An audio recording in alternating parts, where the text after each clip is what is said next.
I'm an average gamer that tries really hard to get better. If you also decided to play Elemental in 8.1 or simply want to brush up on some general stuff, then you came to the right place. Hey, what's up everybody, I'm Flame, and today I will be going over talents, gear, rotation and consumables for Elemental Shaman in 8.1, and of course this is going to be strictly for PvE. If you are just starting out or you are new to Elemental, this video should clarify a whole bunch of things. Not to mention that we are doing guides for more than just Shaman, and we even have Shadow Priest covered already. You can click the card on your screen or simply subscribe and browse our channel for a whole lot more content.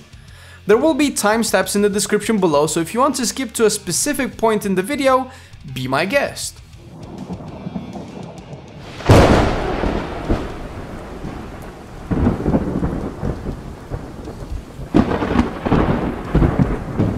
When it comes to talents, especially for PvE, there's really only one top build.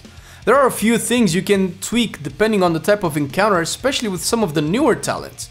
I really want to get into that, but those in-depth talks can be super long, so I'll leave that for a future video. For now, I will be talking about a general build that is super good for pretty much everything you need to do. The first row, we have Earthen Rage as our option. This talent essentially provides you with a passive damage dealt to the last target you attacked. There's really not much you need to do. This works on its own. Next one on the list is Totem Mastery. The bonuses we receive from the totems is just the most DPS out of this row. But I get you, it's not a very interesting talent. It's my least favorite of the row, but what are you gonna do? Next up is essentially down to your preference. Usually you would want static charge for dungeons to increase stun uptime. Until you feel that that's absolutely necessary though, I recommend sticking with Spirit Wolf. It provides you with 20% extra damage reduction and 20% extra move speed. This talent in terms of defensive is a lot stronger than it could seem. The downside is that you're not dealing damage while this is active. But you can use this in situations where there's a transition at a boss, or you reach high stacks of dot debuffs like bursting, and you need to help your healer out. Plus, the added movement speed could be good on its own considering we don't really have any other mobility outside of Ghost Wolf. Next year, Storm Elemental is the only choice, no buts. Lightning Bolt is very strong in this patch, and Storm Elemental just fits in with this design. Since it decreases the cast time of your Lightning Bolt and Chain Lightning, it completely changes the priority system for its duration. This aspect of the talent is actually cool, even if the rotation changes to something significantly simpler. Complex is not always better. The next tier is again down to your preference. For general stuff, go with Nature's Guardian, but depending on the situation and how your group does, you can opt for either one of the other two talents. For level 90 we get Primal Elementalist always. Surge of Power is one of the new additions and is actually simming pretty close to Primal Elementalist, but it's just not there yet. There is actually a burst PvP build that uses both of these new talents and it's actually super good. But in terms of overall damage output, Primal Elementalist is always on top. Also, you need to remember that if you pick this talent, you cannot have both your elementals out at the same time. If you summon your second, your first one will go away. Last row, pick Stormkeeper. The buffs this talent received in 8.1 has put it on top by a fairly decent margin.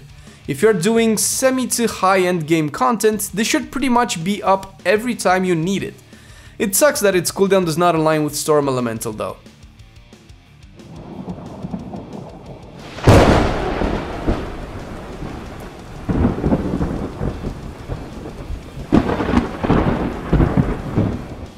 When it comes to stats, and which are the most important, Crit is fairly close to Intellect depending on your eye level. If you're not simming yourself for every piece of gear you get, just equip the highest eye level piece. After that, you just need Crit and Haste as much as you can. Since Lightning Bolt has become a much bigger aspect of our gameplay, Crit is way better than before, and this is due simply to the passive Elemental Fury that we have. But of course, we cannot talk about gear without going into our beloved azerite pieces. As of recording this video, the top 3 traits are very similar for both single target and AoE alike.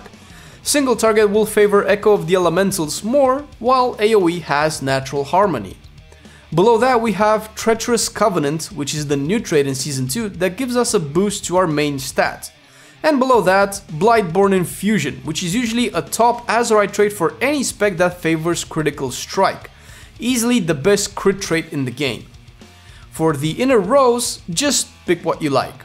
Some traits are a bit better than others, but not by much, and it usually comes down to you being able to play them out. If you can play them out, then you probably already know which ones to pick. With the patch going forward in the following months, things could change, so I recommend keeping an eye open on bloodmallet.com. This website is run by some math wizards that calculate the strength of traits and update them super frequently. Or, you know, sim yourself. I made this guide mainly for people who are picking up Elemental Shaman now or just want to brush up on their basics. And Elemental Shaman is a class that's getting more and more popular, and we see it more and more in game, which is super cool because it's a really cool spec. In the following minutes I will be talking about the rotation and mechanics of this spec, so if you think I might have missed something or said something wrong, let me know in the comment section below. The point of this video is to put out good info about Elemental Shaman out there.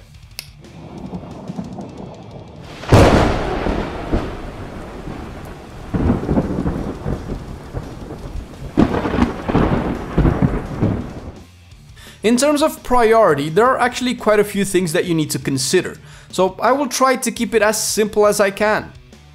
Elementals, Flame Shock and Totem Mastery need to be up 100% of the time, and you can keep Flame Shock up on 3 targets. You can actually do it on 4, but you want to not have it fall off. You have to press Flame Shock on cooldown, and that's not always the best choice since we have a lot of globals that we need to press. Also, you can refresh Flame Shock once it has 6 seconds left, since you will be working the pandemic mechanic, meaning that those remaining seconds will be added on top of the baseline 24 seconds duration. I won't explain pandemic too much here, but keep in mind that you don't need to let the dot run out to reapply it for maximum efficiency. Also, if you have Storm Elemental out and you already buffed yourself with 14 stacks of the cast reducing Wind Gust, don't reapply Flame Shock anymore because it will be a DPS loss. Cast Lightning Bolt if you have Stormkeeper active. After that, consume Maelstrom on Earth Shocks. Cast Lightning Bolt again if Storm Elemental is active. Cast Lava Burst. Fill in with Lightning Bolt or Frost Shock if you have to be moving.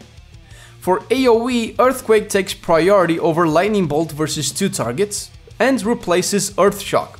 For 3 or more targets, the rotation changes a bit. Let me explain some of the specifics. Once you have your Storm Elemental out, let it cast its Call Lightning, and after that activate Eye of the Storm. Here's a neat little macro that you can use for any of the 3 elementals, and this works because we have Primal Elementalist out. Eye of the Storm is also good in single target as well, so make sure to not skip it there. But if the fight will have adds while your Elemental is out, save Eye of the Storm for that specific phase. You want to cast Lava Burst only to consume Lava Surge. And lastly, fill in and generate Maelstrom with Chain Lightning. This is the priority system for the talent build we discussed earlier. Things get a bit more complex once we take Surge of Power, but I'll leave that for another time. The opener is fairly simple as well. If your group plays with a timer, make sure you have Totem Mastery out, precast Stormkeeper, precast Storm Melee, but very careful, make sure you don't have your target selected, otherwise your elemental will ninja pull. You should be reaching 2 seconds now, and this is when you precast Lava Burst and apply Flame Shock immediately after. For now, as long as your elemental is out, you only cast Lightning Bolt and Earth Shock.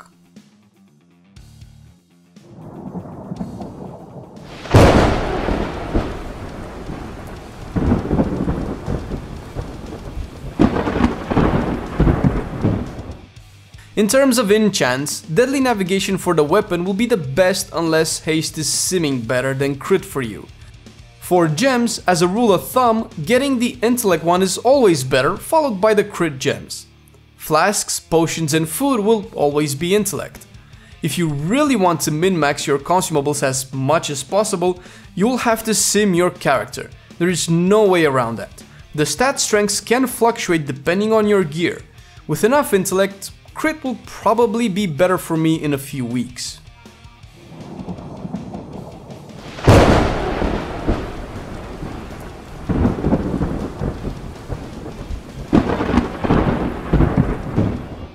For all you nerds that are new to Elemental, there are a few things that you might want to know about how this spec works. As with enhancement, we have a second resource called Maelstrom, that caps at 100. Our basic spells generate it, and we can spend it on Earth Shock and Earthquake. Our Mastery Elemental Overload gives our Lightning Bolt, Chain Lightning and Lava Burst a chance to proc a second cast on the target for less damage and Maelstrom generation. This adds a bit of flavor and unpredictability to the spec, which is why you never want to cast these spells once you reach 90 Maelstrom, since you risk overcapping and wasting damage. Elemental also comes with a big utility belt. Just because it doesn't deal damage doesn't mean you don't have to use it. I went into the more general side of things for Elemental in this video. Each spec has its complex bits, but I understand not many people are interested in those. However, I really want to do a video about more advanced things, and I really want to know how many of you guys are interested, so let me know in the comment section below, and of course, follow Marcelian Online on social media. We post class related stuff for PvE and PvP pretty much every week on our YouTube channel. I've been Flame, and I will see you next time!